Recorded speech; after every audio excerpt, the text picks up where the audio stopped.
So how to start? Perhaps by simply beginning by saying, Ani, Tansi, Sego, Wache, Bourgeois.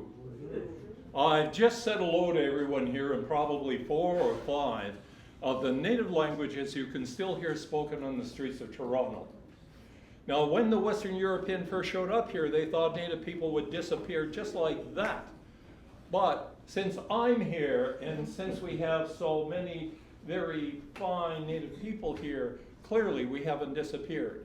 As a matter of fact, it's my understanding that today in Canada, there are something like 60 different native languages that are still spoken on a daily basis, which is far more than all the Western European languages put together. Now, up until fairly recently, native art was not considered proper art. It was just something that native people fiddled around with. Until we had people like Daphne Odjig and Norval Morisot that began to work with things along with what was came to be called the native group of 7. And not only Norval Morisot, but Alex Janvier, who was one of them. For him to be here and for Daphne Odjig to have turned 100 years old today, but what they have done was fix the ground for us to be able to walk on as contemporaries. Like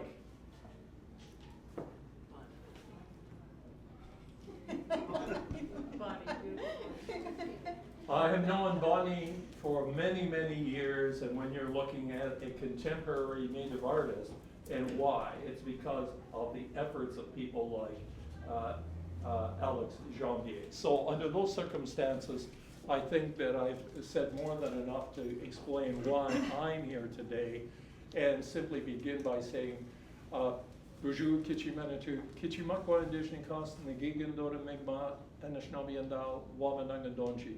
Migwich Kichimanatu Naminuba Mataziwan, and Migwich Kichimanatu for all of the friends and allies that are gathered here today, and Chimigwich Kichimanatu for the wonderful people that have brought us here through art.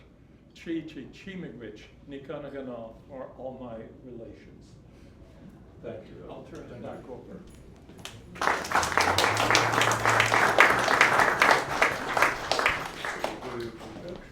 I would like to introduce Elizabeth McLuhan. In 1985, I met her. She was working in the Thunder Bay Art Gallery. And then also she did the image makers exhibition with the Tom Hill Art Gallery of Ontario. Elizabeth, art historian, as a creator, and then also so many galleries as the directors. She lives in the British Columbia. Special trip for today. Thank you. Thank you. I came from Nanaimo. Yeah. Bonnie Devine. They now have direct flights out of it. Really? Non-stop. Good to know. Sorry. Bonnie Devine is I never know her about the 92. Yeah. No, 2002. 2002, she walked in the gallery and said, I would like the retrospective show for the Daphne Odjig. I said, well, whatever you can do, everything is in the gallery, all yours. And I never think about gonna write the book and then be able to do it. But it's the amazing, amazing artist, hard worker. I never seen it every time. You can see all over the places she does project, installations, and create exhibition, and did a wonderful traveling exhibition for the retrospective for Daphne Odjig. And then Alex.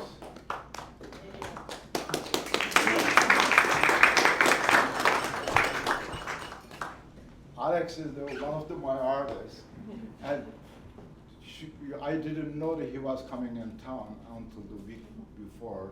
There's an exhibition opening, Italian artists and indigenous artists in Columbus Center. He was there the opening, he was in town. this is very lucky me to be and you to meet the Alex Janvier.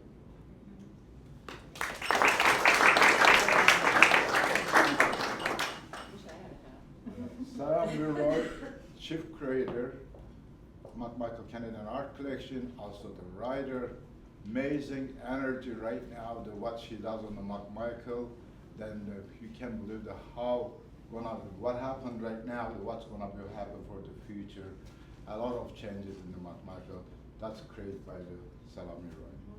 A lot of help from my friend. Thank you for all of you, and thank you very much for coming. I think, unlike so many people in the room, I never met Daphne Odjig. So I think my role here is going back more to my journalistic time at the Globe and Mail, doing interviews, to just help us if we find we, by any wild chance, run out of things to say, which I think is very, very unlikely. So I think I'm largely redundant here.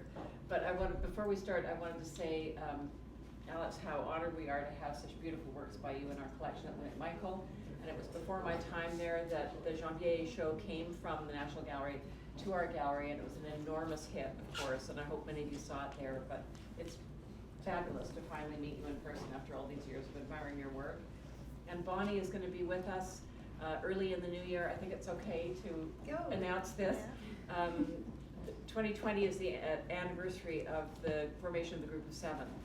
And so one of the things we want to do, we're going to be staging our collection at McMichael during that year, throughout the year, downstairs in our permanent collection galleries.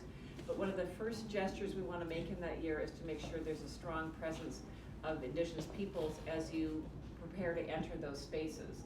And so we've asked Bonnie if she will put her brilliant mind to thinking about just what that needs to look and feel like with one of her fantastic site-specific works for our gallery. And I think you're going to be starting in February? Yes. Yeah, and staying just as long as you like.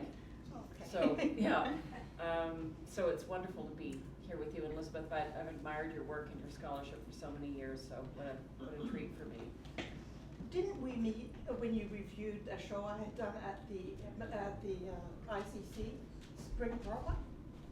Did you know?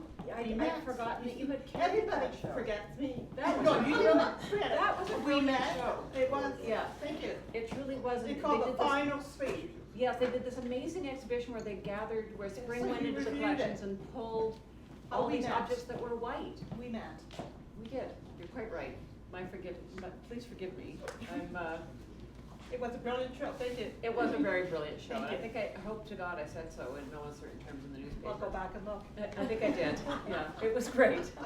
But anyway, maybe what we should do just to start is talk about, for each of you, because maybe there are people here who didn't meet Daphne, and maybe they would like to know, how did you all become involved with Daphne? Maybe Elizabeth, starting with you, and just what was she like? I wish she was here, obviously, and maybe we can help her to be here if we remember meeting her for the first time. I may have to, I get sore throat, so I may have to have a break. I met Daphne in 1972 when I was researching my thesis for the University of New Mexico. And I was doing it. It was one of the only places actually in North America that you could study Indian art and Eskimo art as well as art history. Yeah. And that was Albuquerque, the UNM. And so it was required to do a thesis, an original thesis. So I had gone back to Toronto. I had said I know about this group. It looks like a kind of regional art school. And so that was my proposed subject. And believe it or not, it was not generally known in terms of the depth of it. I had suggested or wanted to include Daphne. Yes. And so what I had done is I went and visited her in Winnipeg, where she was living at that point, and she was very generous. So the idea at that point was that to see, well, if you read my book, see the roots, the ritual art and basis for all of this, that the group itself, I believe, was underlying it, but each artist was quite different. You know, what Maurice O'Brien, which I also knew his work, and it was based on the larger figure of him stylistically. But Daphne certainly is a powerful image and a very different style. Her roots are not pictographic or Ontario, well, they're Ontario based, but quite different. So she was quite generous to a young scholar. Yes. And Tom Hill was there as well at the same time, doing what would become a landmark show, the Canadian Indian Art 74, which is really remarkable. So When we were, if I could just finish, when we were in Winnipeg, it was, we were remembering, it was, the Winnipeg Art Gallery had really what set the tone. It was called Treaty 23-287 and 1171, including Daphne and Alex's work at Jackson Bertie. And it was curated by a woman, a curator who we all admire, Jacqueline Fry. And amazing. So we thought we could have more shows like that. So it was quite inspiring. So that was 1972. And what was she like when you met her? What kind of presence did she have? Well, she was, what kind of presence? Yeah. She was very active, totally engaged, very committed. The big turning point for Daphne came after her experiences in Easterville. Her husband was a community worker, and that really fired her up and figured she had to do more, not just in terms of content for herself and documenting the conditions and tragedy of her own community and as well. So at that point she was also starting, well, she had her own gallery, which was the first Indian gallery in Canada. She started her Daphne Odjig prints to print, and that was a first as well. And so she was fearless, I think, not just aesthetically eclectic. She was very eclectic. I was looking at my notes and I saw that she was, this is what intrigued me about what she was like as a person, because she was of course an artist. And I'm just gonna ask Bonnie to pick up from here, but she was also at one time a strawberry farmer, an art dealer. She worked in a dog factory, and apparently she entertained the idea of becoming a flamenco dancer. So I thought, must have been a rather extraordinary woman, you know. She was multi-talented. Bonnie, what was your first encounter with Daphne? Well, an Anishinaabe playwright from Manitoulin Island wrote a play about Daphne. It was called The Art Show. And Native Earth Performing Arts decided to mount the show, and they approached me as a young or emerging Anishinaabe artist to do the costumes and the sets. And the actress who was going to portray Daphne, that would have been in 2002. The actress who was going to portray Daphne, and I'm forgetting the playwright's name, and right now I'm forgetting the actress's name, and I feel really badly about that because I want to make sure they get acknowledged. Well, so it'll bubble up. Yeah. In a few minutes. Jenny Lazon played Daphne, and we were talking together about what do we know about this artist. Yeah. At that time, Daphne was living in BC in Penticton. Yeah. And we decided to go and visit her. Yeah. So we phoned her out of the blue and told her what we were involved with and that there was this production, and she said, come. Yeah. And not only that, she put us up in her apartment. And at that time, her husband had had a fall, and so they had given up the house on the Shuswap, and were living in Penticton. She didn't have a studio. And we stayed with them for 3 days. And in the course of that time, Daphne showed me various publications and objects and pictures of her work. And I knew Daphne's work a little bit. At that time, of course, I was myself an artist and very interested in developing our own art history. And but I had no idea the scope of the intellect that was Until engaged. she showed you those Oh man, she started showing me, and I went, why don't I know this? And why can't we see this work? And in my own mind, I thought, you know what, I'm gonna do something with about this. that. Mhm. And so I did. There was a traveling exhibition. It took, 5 years. Mhm. But there was eventually a proper retrospective, and I don't mean any disrespect to all the retrospectives that had occurred before then, but this took into account the breadth Yeah. of her engagement with politics, with the environment, and so on. What was she like? Mm.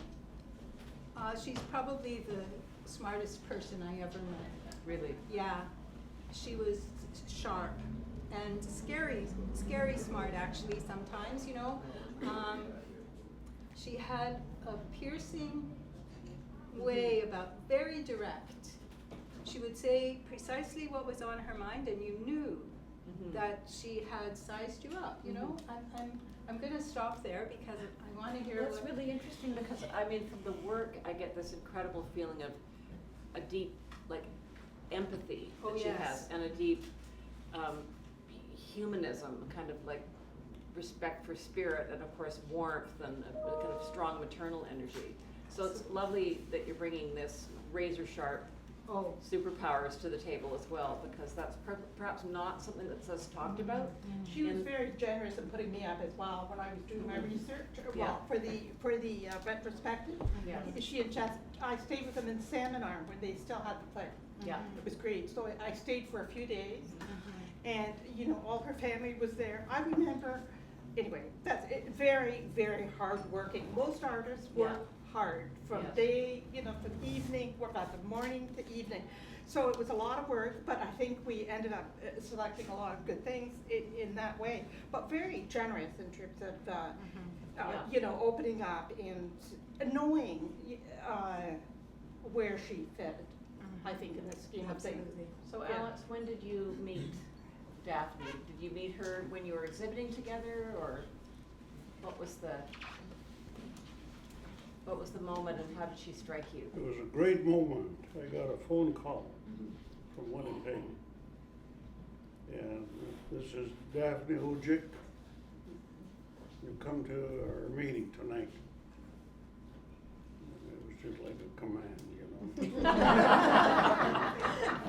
A lot of wiggle room there. Who the hell are you, bitch? Yeah. Why should I even bother, It's going through Okay. my mind. That was your But inside she voice. kept talking nicely and so on. Next thing you know, I'm at the airport, Very persuasive. And in those days, you could go to Winnipeg and back for $25. Yeah, so this was from Ottawa, Plane. where were you And, traveling from? but if you stayed overnight, that is about triple or 4 times Yeah. the price. Anyway, being invited to this gathering of a bunch of fools, everybody was talking,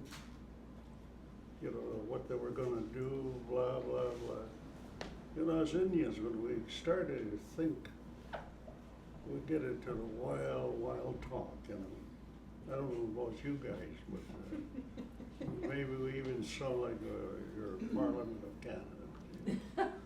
But at that point, we were really, the energy was there that night. And That would have been in the 70s? it would have been around the beginning of 70. Yeah. 69, 70. Mhm. And anyway, And what was the she like talk when? was so heavy in, getting into the market, and nobody even knew what the heck the market was like. How it But worked. Daphne gave us a little hint that she was gonna run that show, And she had a little cubby hole in Winnipeg, and there was artwork all over the floor. There's the warehouse There's gallery. nothing hanging, Uh-huh. And, but the main talk of that night was that we were gonna go ahead. And then I went back to Edmonton, and I didn't wanna have nothing to do with these fools, you know. They just talk too damn much. Then what happened? And then I got called again, you know. This time, there was less number of people there. There were more of the people that would be interested in forming a group to try and move ahead with the art. And again, I left again and got called back in about 3 weeks. Says, we got something going here, come back, you know. And next thing you know, the same old group, talking again, big plans. And,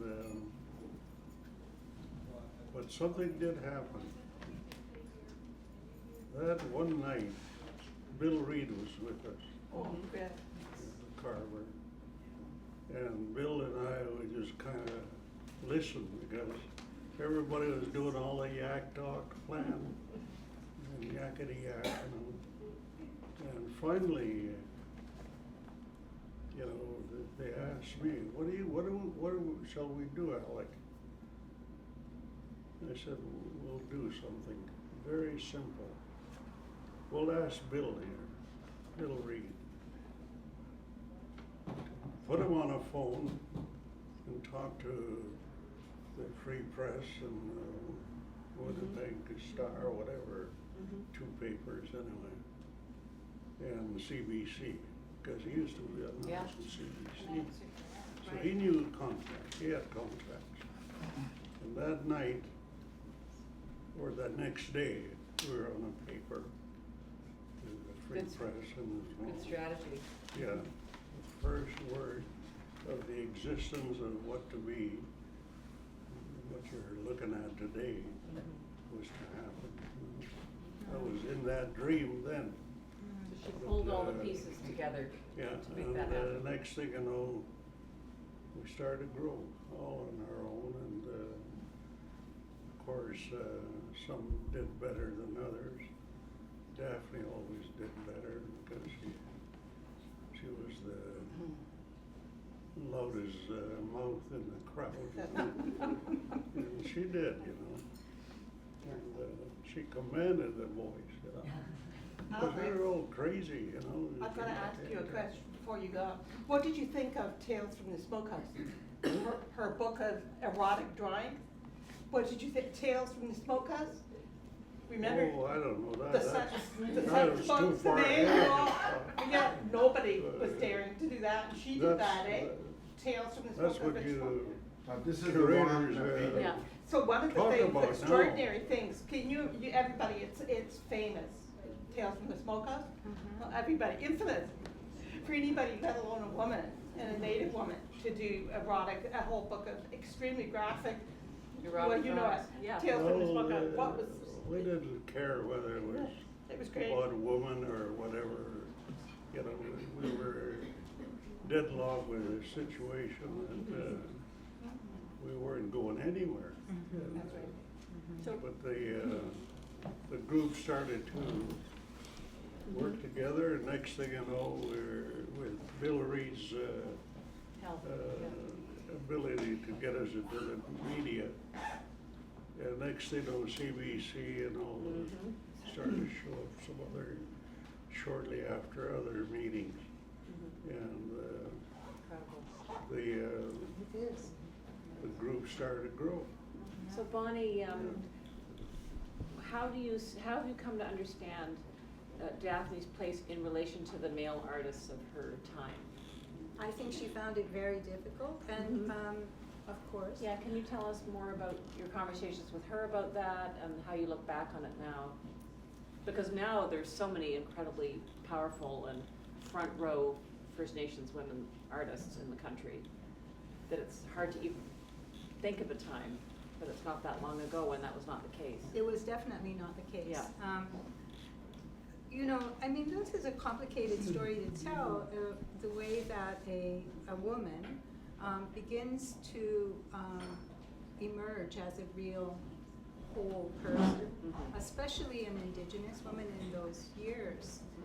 She changed her name, you know, Yes. to not seem so native. She disguised her style, and there's a couple of pictures in this exhibition from her very early work that are derivative of European styles. And she was trying to learn to paint in the only way, and Alex can talk about this as well, is the only model that we had for art was European model. Right. And this is true for all Canadians, not just Indigenous Canadians. I mean, the landscape tradition was European import.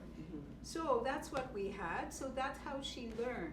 And it took several pivotal events in her life to break through that and allow her to say what she wanted to say in the way that she saw it, not irrespective of what was going to sell or what people expected of her. And I think this is tied to feminism in some ways, because she did speak. You asked me how it was from her perspective. As a woman. She spoke of resentment because there were members of that original group who were very well known, Norval Morisseau in particular, who had a kind of cachet already, and he could do no wrong. And she told me it felt sometimes like she could do no right. And she was working hard. Yes. So I think, you know, she definitely experienced that tension of these very strong male colleagues who just seemed to get away with a lot of stuff. And I don't want to go into the things they got away with, but she talked about that because she was aware that in many ways she was like the mama of the group, and she was older. Yes. Than is that them. right? Okay. Yes, Yeah. yes, she was. She was born in 1990. You know that, don't you? And did she Yeah. have a She kind was of old. nurturing role in relationship then to a lot Well, of them? I would she say was that. a businesswoman. Madam Yeah. Picasso, And- but Norval called her Madam You know, Picasso. That's okay. coordinating the meetings, Yes, holding the that's meetings good. in her own home, in the studio. I think she very much was a den mother in Yes. some ways, and as Alex had said, they were a boisterous bunch of guys who were not used to being in the city, some of them. I mean, I don't want to get into too It's much. also, she had to juggle all the motherhood, and I remember she had a son, and so also felt guilty as a woman, that, you know, mothering and those duties should come first. Yes. And she'd paint at night when everybody had gone to bed, and then single motherhood. I mean, she wasn't, you know, I'm thinking here of Joyce Wieland while you're talking. Joyce Wieland was not a mother, but Joyce Wieland was the only, like, a strong and independent woman, also like Daphne, not afraid of dealing with highly charged, sometimes sexual material, but in a total boys club. Yes. And holding her own within that world. So Yes. yeah, she must have been a very strong person. Very strong person. Can we talk a bit about, I mean, one of the things that's interesting about looking at, I'm going to talk for a bit about artistic influence, is that, you know, a lot of times I've seen criticism of Daphne Odjig invoking her awareness of European surrealism and of Picasso and so on, as if that's the tradition that informs her work and makes her work important. On the other hand, criticism of her work that doesn't deal with the European heritage in her art is also a distortion. She How used do to you- say yeah. she was, well, because most of her life she was actually a West Coast, living Yes. in Salmon Arm. She just had a brief, say, 10 or 11 years in Winnipeg. But she was from Winnipeg. But I realized in reviewing all this homework that she had really most of her life was spent on the West Coast. Yeah. And she used to say, Emily Carr was as big an influence as Norval Morrisseau. Yeah. She never met him actually until 1970. And that's fair enough. You could be aware of him as well. And I have no problem with that. Emily Carr. Yeah. And especially because she really was a West Coast, or all those years. And so I think she managed to incorporate everything, and with great gusto and great, as I said, fearless. She was fearless. But I think that it was her happening upon the stories Yeah. that she was told on Manitoulin Island, and the stories that she encountered at Grand Rapids in That's right. Manitoba, where where the Cree people had been pushed out of Easterville. at Easterville, where they had been pushed out of their home because of the dam, and she came and saw the conditions that Yes. they were living in. And I think that Politicized those her. two things kind of happened almost simultaneously, and it changed her as a person and as an artist, and it changed her work, because she kind of began to amalgamate more of that in herself. And in her work, remember Tales of Nanabush. She created not just these other, have her own gallery, her own art thing, but she created Tales of Nanabush, a set of 10 publications for the education system Yes. in, it's probably 74. Yes, Mhm. yes. It was quite radical at that So time. she really took education very seriously as Totally, well. Yes. And Uh-huh. she took history, and she began to understand through the stories. Mhm. Wasn't through the book learning and wasn't through what she'd learned in school, but through the stories of the elders, she came to understand that there was another history in this country, and that it hadn't been Had been told. obscured, That's yeah. right, and she found that out through her family, and so this is why many of the Yeah. historical paintings are related directly to her own family's history.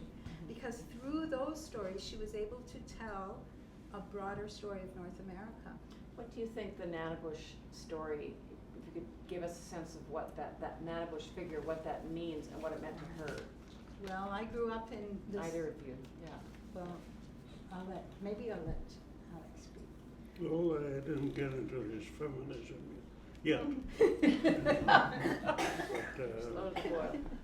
at the time, words like that wasn't used, you know. She wasn't into all that, you know. Yeah. Now, She just lived it. later on today, Mhm. you know, all feminism and all those other powerful words like that come in, you know. At the time, we were just struggling Mhm. to get Together. get out of the, you know, on that keel where we begin to get recognized.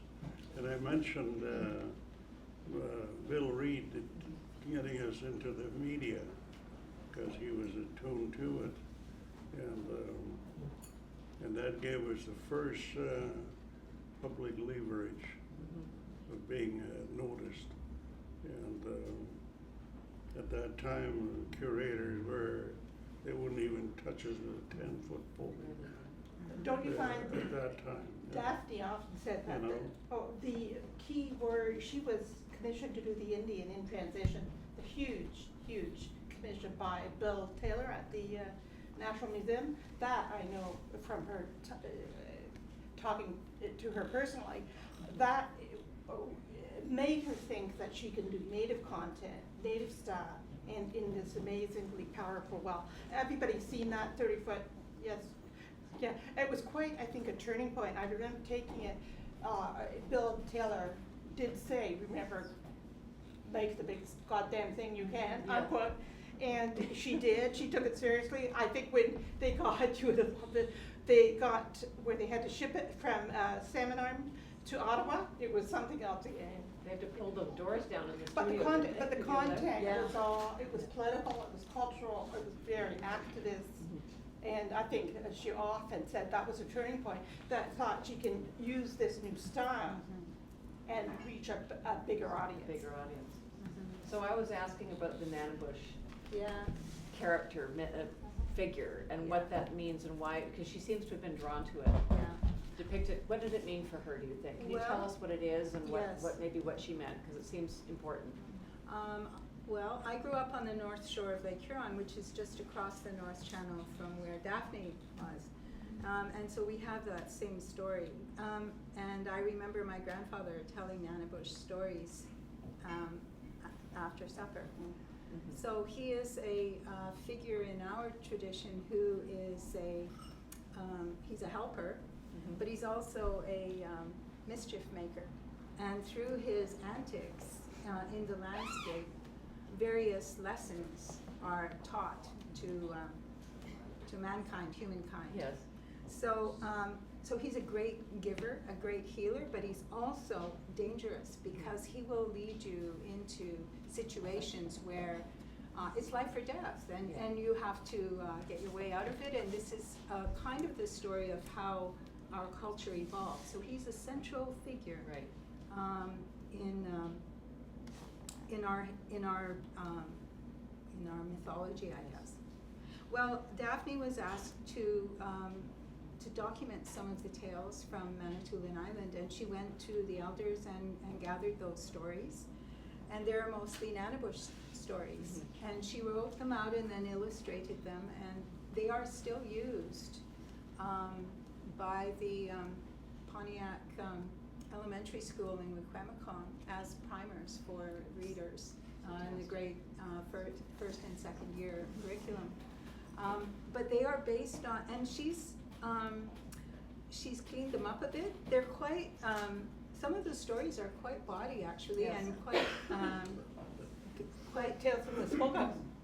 Although those were other people's stories. yes. If I could interject, growing up at camp here in Ontario in the latter part of the 60s, the Nanabush stories, what the counselors were telling us and over the fireplace. And we were young campers and we were given the heebie-jeebies.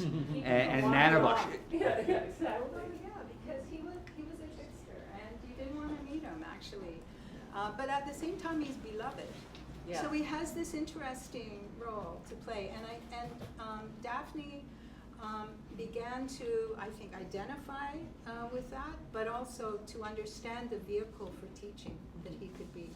So, yeah, does that answer? Yeah, it does, yeah. And do you think she identified herself with that figure? Oh, she'd laugh if she. I don't know. I mean, I kind of said that, but I don't think it's true. Yeah. Yeah. You know, yeah, it's curious. I don't know. Yeah. Do you have a favorite work, any of the three of you, by Daphne? Do you remember seeing anything in particular and just being? That's a really simple. Excuse. I Asking never me would or- do Yeah, I'm simple. asking you. Oh, Yeah. okay. There's, seemed to be the recovery of the cultural entities, you know, the painting of the eagle and other ravens and so on. They started to come into more and more through Morrisow's influence. Morrisow was the one that had the key formation, because he got all their stories from the grandparents. He was well instructed by and taught by the grandparents, and so the lores and the stories were, a lot of it came through Morrisow, because he was able to bring in some of the imagery that he thought came out of that was coming out of these stories. And the next thing you know, some of the others started to catch on to it.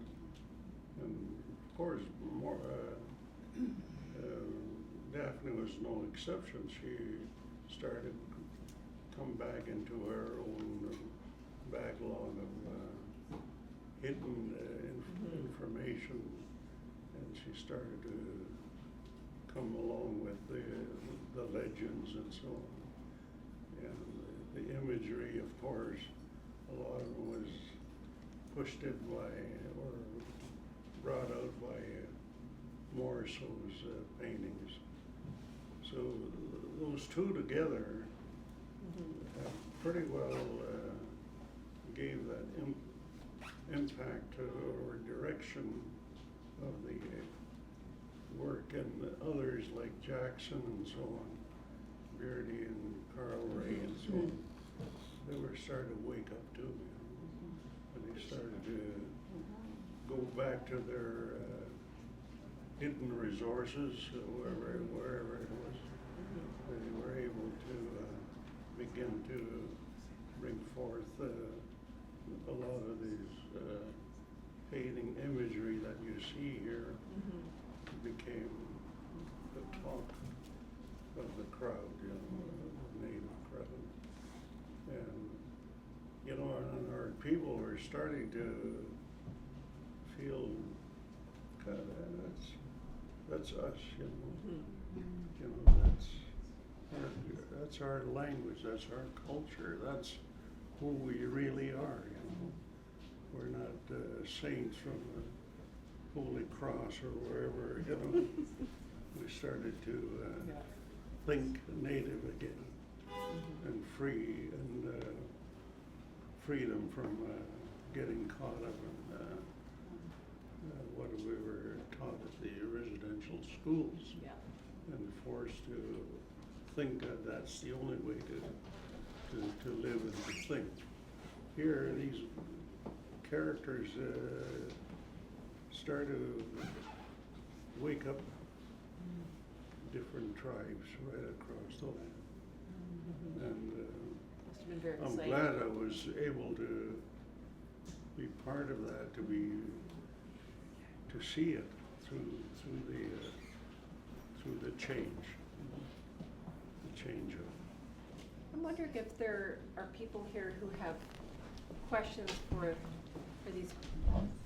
I don't mind panelists. giving, you had asked me to deal with how the figures came about. I don't mind answering that Yeah, question certainly. that you sent me, that I got this Certainly. morning. Yes. The thing, it's an interesting history. You know that I did my thesis on that, and I had met the gang, the rowdy gang, for many years. Dennis Reed invited Tom Hill and myself to do it at the AGO.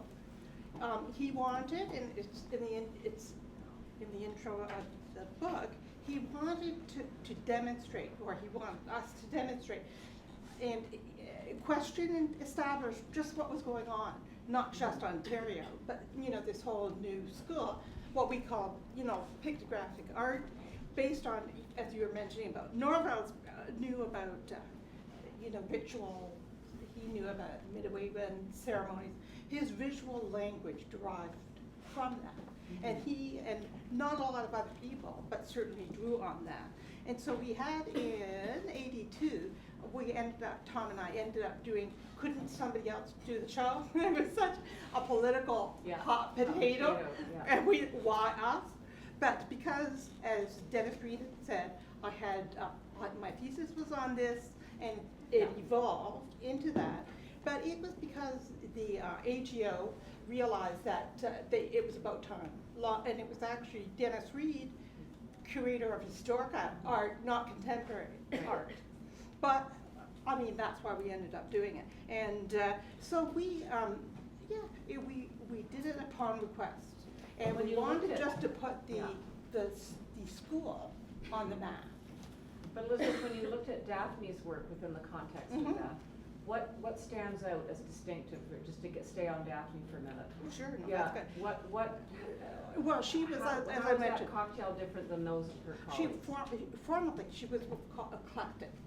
She had she was, when I did the retrospective in 1985, she had already worked 40 years. Yes. And so she could master a whole range of other styles. And so she was eclectic, and she was really thrilled to see her work on an international stage. Remember, she went to Europe, and I think she got a lot of good feedback that way, eh? Yes. From, there was a couple of other commissions, in This Denmark. Yeah, and it sort of, it really, I think, I know it meant a lot to her, and so she felt she could draw stylistically from anywhere. Do you She feel didn't- she was more eclectic than the other artists? Oh, No always, question. yes, Yeah. No question Yeah. about it. So more open to Well, multiple kinds. she could do it. She had worked in different styles. And as she said, and she liked to say that Emily Carr probably influenced her more as much, Yeah. being more having lived there, I realize, most of her life. And yes, I think, why not? You can incorporate anything. But the dividing line was the story, the bounding line that included her. That's why I included her in the image makers, because she had a period and continued. You could see that draw on the pictography and the legends and the other stories that she loved to incorporate. And also, I think what she was almost more than the others, very activist, you know? Is that right? Very engaged in the public. She loved feedback. She was a natural, so she was an activist and thought she wanted to see that her art made a difference.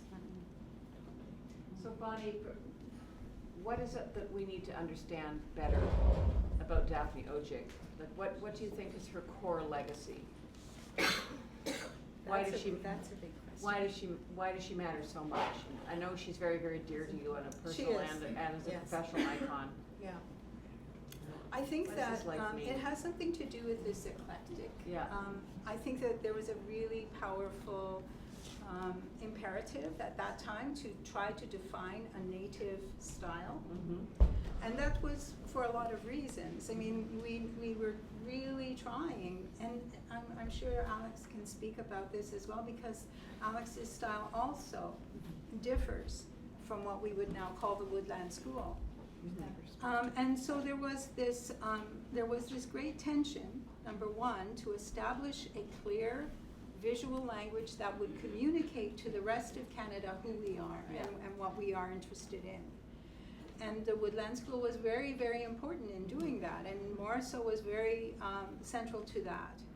But for Daphne, there was another imperative, and this was the artistic desire, the passion to express her own work her own way. Right. And because of that, and again I will point to Alex's work also, that is profoundly individualistic in spite of being part of this larger kind of stereotypical soup that we were ourselves creating.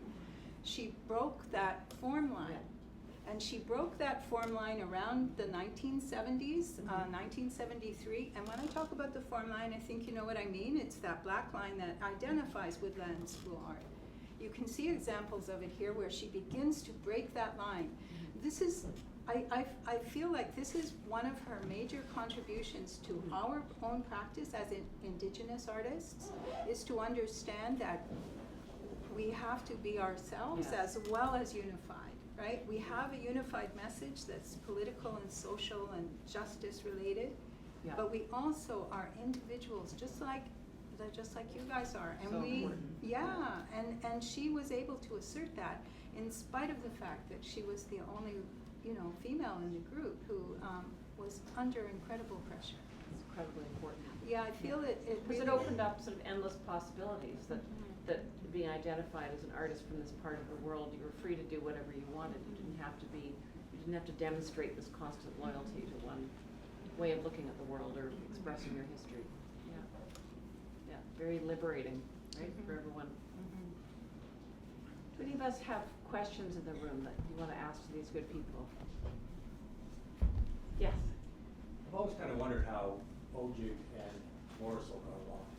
In terms of the personalities, I had the pleasure of meeting Daphne a couple times.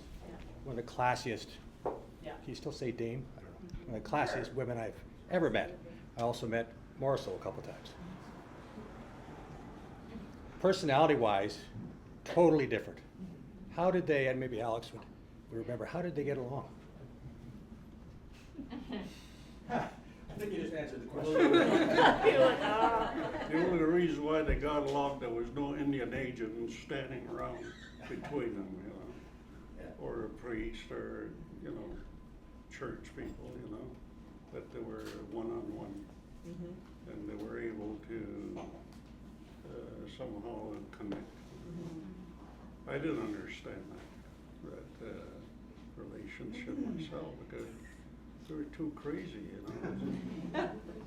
Because it's hard to understand two powerful people, you know, just jabbing at each other, you know. And they did that, eh? Yeah, well, Yeah. they were quite capable of doing Okay. it, and still hide, you know, they could still pretend they're engaged in a good conversation. Yeah, I could see that, Yeah. but, and you kind of, like, you people laughed, I used to laugh too at that, Yeah. seeing that happen, you know. So they were like sparring partners. Yeah, and then Okay. Jackson would try to jump in there, you know, but they'd kick him out, you know. Did they see themselves, Odjig and Morrison, sort of they're seen publicly as kind of the leaders of the group of seven? Well, Were they? they're both leaders. Yeah. You know, Morrison definitely was the most powerful leader of the whole entire thing, you know, because of his deeper knowledge of his background. Daphne didn't know that. You know, Daphne was, you know, the mother was English and father was ex-army or something like that. But she got into it, back into claiming her background again. It took her a little while, you know, and that I could perceive. There's a difference between. In actual action. They couldn't see it, but I could see it. I'm kind of a neutral, standing by, hey, get out of the way type of routine, you know. But by doing that, you observe what was really going on. I like kind of your question, you know, it kind of brings it back to the way it really was, you know. Yeah. Personalities. Yes. I always find it a bit frustrating when people want to put a label on something. It seems kind of ridiculous when you say there's Aboriginal art or Indigenous art or Inuit art or whatever. So if you said to somebody, well, what's Canadian art? Then you'd say, well, that's impossible to say because, you know, right away people think, well, that's from all over the country. And I think it seems like it almost wants to simplify it. And in a way, though, I think some ways it's not been respectful in the sense that it's art. You know, and you know, I know people like to put labels because that helps them figure things out, but in a way, I think it's why the artists have not got their due because they've had that label, and when everybody's, it's that yin and yang by, what, like you were saying before, that really it was always about this landscape thing that everybody came, and these were all people that were Eurocentric or whatever, or only Canada had any art when they had the other group of seven, and so it's kind of, it just seems like it's always been a bit strange to me, so I don't know. Well, I think also to be mindful that there are a lot of Indigenous artists who don't want to be identified as Canadian. We have an interesting thing at McMichael right now. I'm really keen to acquire a work by an artist who's Tlingit, but he's technically an American citizen. But the lion's share of the Tlingit territory is inside British Columbia. So Nicholas Galliman is his name. Fabulous artist. And I would love to have him in our collection at McMichael, but I'm just having this really interesting discussion with our governance because our mandate is Canadian. But he's neither, right? Like in his mind, he's, I think he's Tlingit. Yes. So these terms can be, Yeah. make things more complicated perhaps than they really need to be. But I mean, we're certainly, as a settler person, like I'm thrilled to encompass all this as Canadian art, but I know it's not really up to me to decide, But Bonnie, any thoughts you have? Well, on I just feel, I really appreciate your, Yeah. the quandary that you're facing, because I think that As a country, it's a good quandary to be in, to be really questioning who are we and what do we want and what do we want to represent. And as an artist, the question then becomes, who am I making this for? You know, am I making it so that other people can understand us?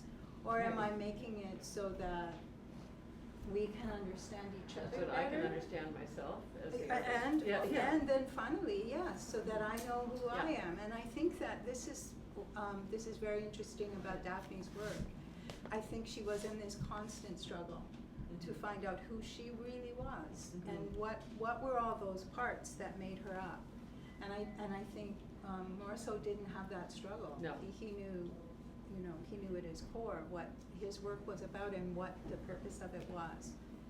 And I think those are important art historical questions for us to think about when we consider what our culture consists of, what is Canadian art.